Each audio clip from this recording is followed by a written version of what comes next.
Hello, you're welcome to the newspaper review here on TAV TV. My name remains Williams Abule, and on this program we go through the headlines on various newspapers around the country, and of course we get to discuss the headlines here every other time. We'd love you to be a part of this program by dropping your comments and reactions on the comment section, because we'd love to know what you think about these headlines. And if you're seeing this video for the first time, what are you waiting for? Go ahead and subscribe, because I promise you, you're going to be informed, you're going to be entertained, and of course you're going to be enlightened here on the program. To go through the headlines with me is the beautiful Jennifer. One more. You're welcome. Thank you very much, Mr. Abule. Good to have you. And together we're going to analyze some of these headlines as we continue with the program. Without wasting time, let's go into the first paper for the day, and we're going to start with this day newspaper for today, the 26th day in the month of April 2023. And on this day here, we have as headlines from the top. It says here, NDDC, U.S. firm seal 15 billion naira deal for construction of mega rail line connecting Niger Delta states. Oshomole, Peterside, Wabote, others charge commission to entrench sound corporate governance to attract private sector financing. You find that story on page 11 of this day newspaper. Moving on to other headlines here, we see 2023 World Malaria Day. Poor use of local content poses challenge in combating disease, lawmakers lament. Page 41 is where you find details of that story. We'll move on to the main headline here on this day. It says, Adamu, APC leaders visit Tinubu, consider South for Senate President, Northwest for Speaker. Other interests also pushing North Central for speakership. Another opposition party asked court to stop Tinubu's swearing in 33 days to inauguration. U.S. grants Nigerians permission to protest against presidential poll. And we'll move downwards. He says here, WHO urges Nigeria to commit 80% health sector budget to PHC. Fine story on page 11 of this day newspaper. But Jennifer, let me just come straight up to you. And one of the headlines that got my attention is that of, Adamu, APC leaders visiting Tinubu, considering South for Senate President, Northwest for Speaker. So now Tinubu is back in the country. He's been away for over a month now. I guess he has rested. I believe so. He appeared as though he has rested, because when he came out, the people that came out to welcome him, you could see him waving. Was looking boboish. Yeah, so very agile and all of that. Have a throwback to when he was on that bicycle doing that exactly. Before the presidential election. Exactly. He looked really rejuvenated. He looked really energized. And, well, that's a good sign. Hoping that is the spirit with which he wants to begin his government once he's inaugurated. And so, but then it's not just Tinubu's coming back to the country that is raising a lot of doors, or that is making the headline. We hear that a lot of lobbying has started, to the extent to which people are beginning to sleep in their cars to wait to see the president-elect for different positions and different contracts or different things that they are lobbying for. What's the take generally as regards this story? Are they actually waiting to see Baba? Do they actually have that space to see Baba? Can they see Tinubu face to face, or see those that are working for Baba, if we need to say that? What happened here is that Nigeria has six geopolitical zones. The South, the Southeast, the Southwest. But looking at what is happening right now, the APC factor is saying want the Senate to go to the South. Well, I can recall that the other time, Ojizo Carlo, the chief whip to the Senate, said, "It's my turn." Oh yes, he says it that way. It is my turn, right? And he actually belongs to the Southeast. Yeah. But right now, the APC is coming out to say, we want it to go to the South. So who exactly are they proposing? Who exactly are they bringing into the limelight? Who actually are they going to say, this is the person? That reminds me of how Nigeria have always been promising us that this is not, we are not being we're not practicing ethnicity or we're not being tribalistic. But if you still look at this whole thing, right from the pre-election, right now we're on the post-election, the whole thing boils down to ethnicity. I don't know if you agree with me. I agree. But that's what I think. Remember the PDP before the election, the G5, the Tinubu, the IU. If IU doesn't step down, if power doesn't come to the South, this is not going to happen. And that is ethnicity. Nigeria is not one man's country. So why do we have this feeling that is this particular persons that need to bring out this person for this particular position? What if the person for that particular position is not going to fit well? Well, have we actually looked at the person's capability? So in your opinion, are you saying that it should have been left open to a capable hand? Yes, this time around it should have been left open. But if we look at the margin in the House of Senate, or let us look at the ruling parties, we still have APC. And if we come to the House of Senate, I think they have the highest number. They do. They do have the highest number. So it's just clear that they are going to, be the ones to bring out this Senate president. Yes, so it's very much clear right now because they are still topping. They have the upper hand. But if it is I wish power can just turn around and they give chances to other parties. Yeah. I know that Oji Zokali is not an APC member. I'm talking about South. Is this man from Akpabio State? Oji Zokalo is APC. Oji Zokalo is APC. Yeah, but he's not from South. Yes, he's from the southeast, and what's his name? Akpabio is South. Akpabio is also APC. So that's why the call for the House or for the presidency to consider the support for a South, or at least a southeastern Senate president is really for me tough. A southeastern Senate president would have been better now. Yes, but then there's also the South, as we know, that has not made it to the Senate for many years. We cannot remember having a South Senate president for a long time. They've been in other posts. Yes, of from course the South, there are much. They have. But then in a government where we have the president coming in from the north, and then we have coming in from the southwest, as it were. Now we're talking about the new incoming administration. So we have the president from the southwest. Yes. We have vice president from the north central. Yes. So then, of course, the Senate. It's only wise that it comes, for just equity and fair distribution of power.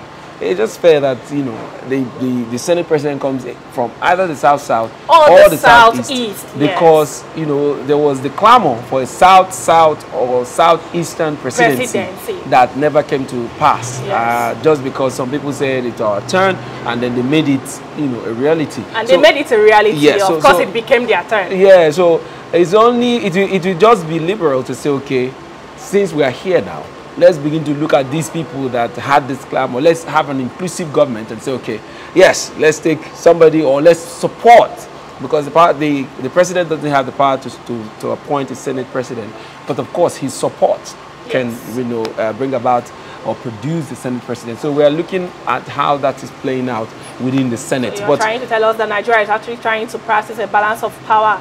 No. They're practicing balance of power right now. But because for a multi-ethnic state like ours, or country like ours, it requires that we run an inclusive government, where everybody from every ethnic nationality can be involved in governance. The ones that have the capacity to do so. Yes. Because if it looks like it is only one particular set that is ruling, of course we have agitations, which is what we see most of the time here in the country. So yeah, I believe so. I agree to that. All right, we're going to move on to our next paper, but let's take a short break. When we come back, we'll take on the... Hey there, are you looking to record your videos, do your voiceovers, and take your professional pictures? Look no further. With our state-of-the-art newsroom, photography, kitchen for our food content creators, and exclusive children's studio, we certainly can deliver the best studio experience. Our carefully designed studio space can bring your diverse creative content ideas to life. we aim to consistently serve value to our customers far and wide. Come, let Tharv Media give life to your dreams. Tharv Media, a slice of infotainment. You're welcome back from that very short break, and thank you so much for staying with us right here on the Newspaper Review here on Top TV. Hope you have also clicked on your subscribe button, because that's how you will get informed whenever we come up with a new episode of our programs here on Top TV. All right, let's go back to our papers for the day. And next is the Daily Sun newspaper for today, the 26th day in the month of April 2023. And on Daily Sun here, we have a headline: Southeast Governors Adebanjo Sultan meet in Enugu on national unity. Page 26 is where you'll find that story. The main headline here says, National Assembly leadership, ministerial post, lobbyists besiege Tinubu, sleep in vehicles near Asokoro home.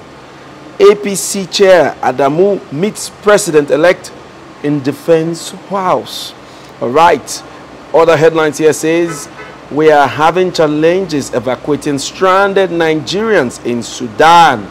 Air Peace offers to airlift victims from Ethiopia. All right, we see also ex-minister Fani Kayode backs Kalu for Senate President Musa as deputy. Page 13 is where details of that story is. Herdsmen kill LP chairman in Benue. Police rescue 2 kidnapped victims in Delta. Page 4 is where you see details of that story. And we also see this very interesting one here. It says PSC, that's the Police Service Commission, approves new CPs for Kano, FCT, Delta, Kaduna, Ogun, and 8 orders. All right, page 27 is where you will see details of that. All right, we also see this very, funny picture or strange picture of students writing the CBT exams for the joint matriculation, examinations, and they've been complaining a lot about the terrible network that they have been experiencing. I remember during the mock exams for this jam, a lot of centers couldn't write. Yes, they couldn't write, and because they promised them a right of the mock. Anyways, I don't even know. Like I told you earlier, I don't know why someone should be writing a mock for jam. Just go straight to the jam exam, right? No, well, I in my own opinion, I think it's because a lot of people are not used to doing exams or writing exams on a system where, it's timed and then you have a computer. Some don't even know how to use computers. They never touched one before that day. So the CBT, that's not part of this thing, but the CBT has come to be. Yeah, no, of course. The JAM CBT has come to be. So I believe that before the JAM date is released, or before you begin to prepare for JAM, you should put it among one of your prerequisites that I must be a computer literate. So there's no, when the time comes, Nigeria is not stable. If they keep introducing things that they're not maintaining, CBT, the thumb printing, or they keep introducing things that they are not ready for. They're not ready for. So the system begins to, act funny because they are not prepared to take the numbers or whatever. It's crazy, but then that's the very bad experience students are facing. I just wish them success. Same thing here. Let's move on. Talking about students, we go to Sudan. Yes, Sudan, they're experiencing, or they're having a ceasefire for, I think, about a week or so. So Nigeria has seized the opportunity to try to rescue stranded students and Nigerians that are in Sudan. And we see as headline here, it says we are having challenges evacuating stranded Nigerians in Sudan. So they are beginning to speak about the challenges that they are facing. This morning, I saw an interview of Jeffrey Yama of No, I saw an interview of the Air Peace CEO Onyema. Geoffrey Onyema. Good, yes. He was talking about the fact that he was being very philanthropic to Nigerians, and that's his kind of person. Yes, that man is a philanthropist. Let me forget about even during the COVID, when the COVID, he also did something. And he was talking about all of that. He said that he has been doing all of this just to help Nigerians, because as a Nigerian, he's a very patriotic Nigerian. He loves Nigeria a lot, and he would do anything and everything at every point in time to show that, and that's what he's doing. That he's not getting any money for this. He's just helping Nigerians to get out of there free of charge. And what's your take generally concerning this? It's not all about being in position. When you're in position, just let us look at the man we've just mentioned his name, Geoffrey, and CEO of Airpeace Airline. So many of the things he does for Nigeria is not because Nigeria is paying him. It's not because of the position he's occupying. He's just been doing them out of his own benevolence. Do we get that? So right from, he spoke some 2 days when the students in Sudan were calling for help, calling for assistance, say please, that's before the ceasefire, please come and take us away from here. And he actually spoke on channels. He said we are making preparations for that. Geoffrey actually spoke before the person who was expecting to speak, Abike Dabiri, the chairman for people in diaspora. We just not to be, the problem here with us Nigerians, with what we do in Nigeria, we think is when it gets to us, we wait till it gets to us, forgetting that one day somehow it's getting to us. Your cousin might be there, your sister must have been married to a Yoruba person or to an Hausa person, and you're like, I don't have anyone in Sudan. It's the concern of everyone. It's not just the, but I can sense that the government, they're having challenges, just like they've said that. But plans are being made to bring these people down to Nigeria. And some of the challenges is because the airports right now, they are not functioning in Sudan. They're under lock because they bomb so many of the airports. So these students and the Nigerian citizens, about 5,000 something, have been told, stay here, gather here. But you know, human beings, like when some of the students were being interviewed via Zoom on channels, one of the students said, that's my first time of hearing a gunshot. I don't know what it looks like. That's a scary experience. It's a scary experience, and I have not left my combo for 3 days or for how many days. I remember that this crisis began since April 15th. You know, for someone to be indoors like that, some people can even die of that. So the challenges Nigeria must be facing, as some other countries as well, will be the airports that are not functioning now. They need to go with buses. By road. Move them by road, move them to a closer country, then bring them back here. And we pray that they arrive here safely. So far so good. I don't think some Nigerians there are affected maybe by the fight or in any other way. Just that, we've not got any report of just that they are stranded and they've been given strict warning.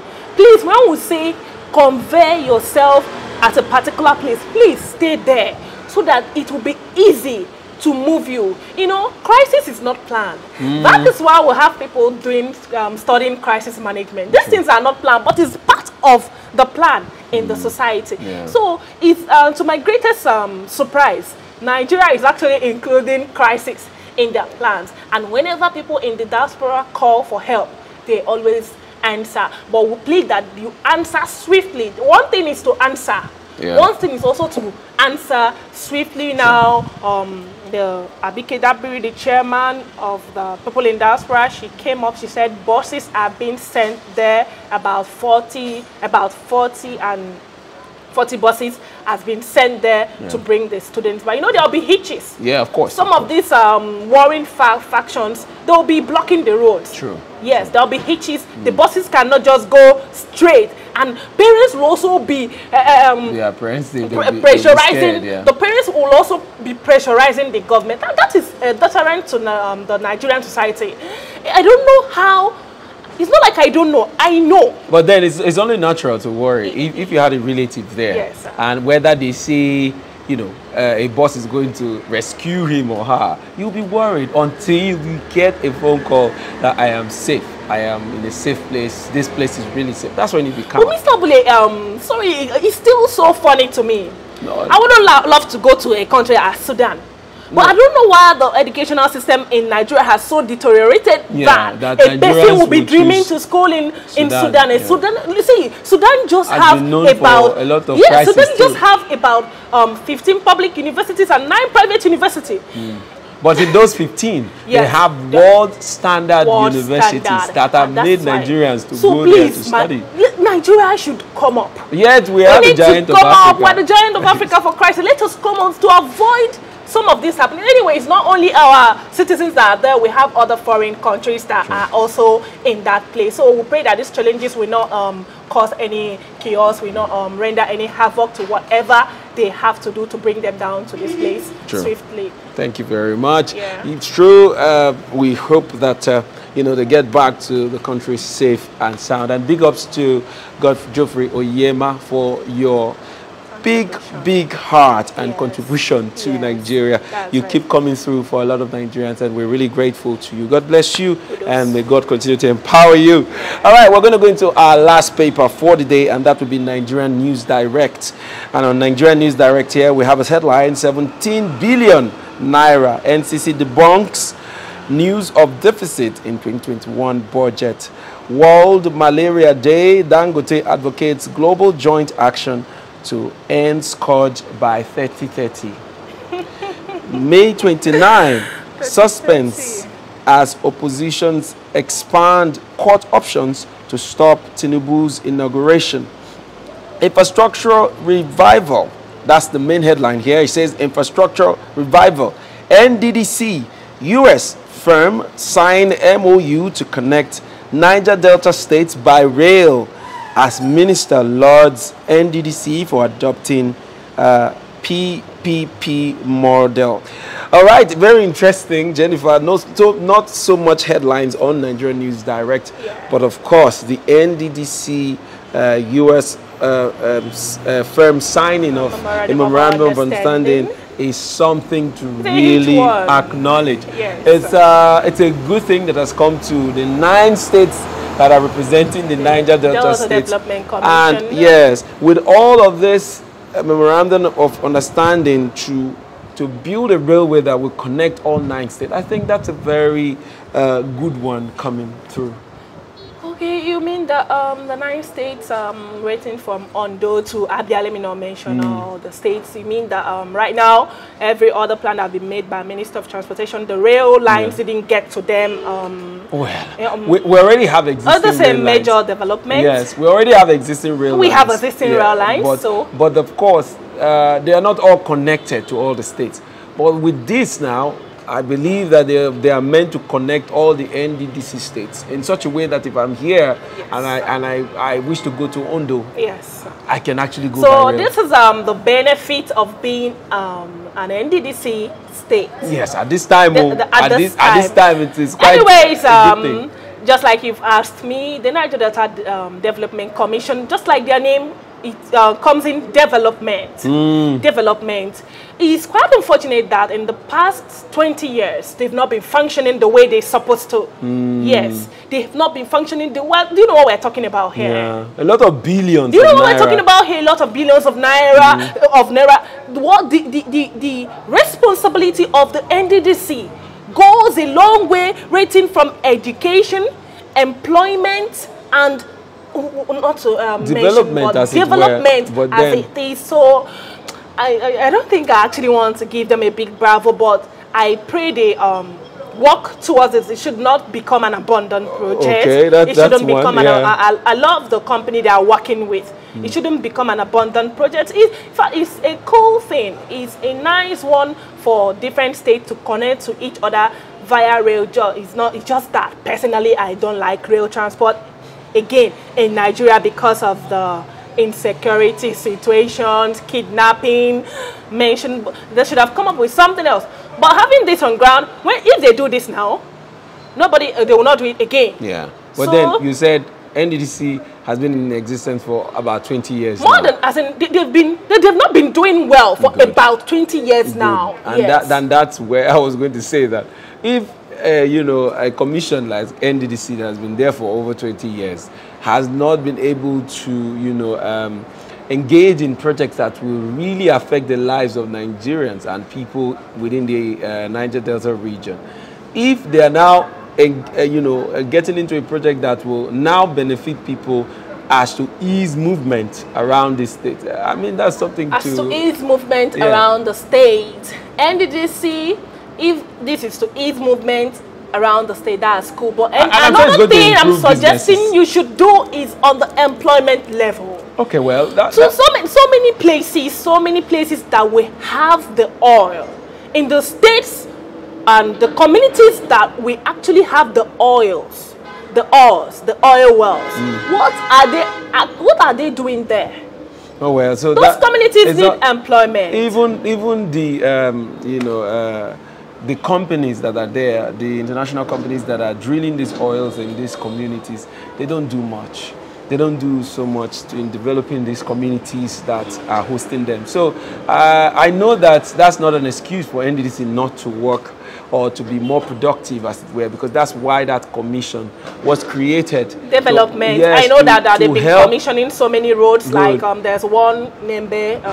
That's Bayelsa, right? Yes, exactly. There's one they're doing right now. But Bayelsa is not the only state. There's Abia, there's Imo, there are other states that are within, the NDDC community. So let us have it. Yes, we should feel them. Say and say, we want to feel you. That we want to feel their presence. You, and if they come through with this project, I guess a lot of people living around here will be greatly affected by it. Thank you so much, Jennifer, for coming to the program. It's my pleasure. Yes, thank you. And our viewers, want to thank you for watching up to this time. And don't forget to join us next time for another episode of the program. Till then, my name is William Sapule, and this has been the Newspaper Review. See you.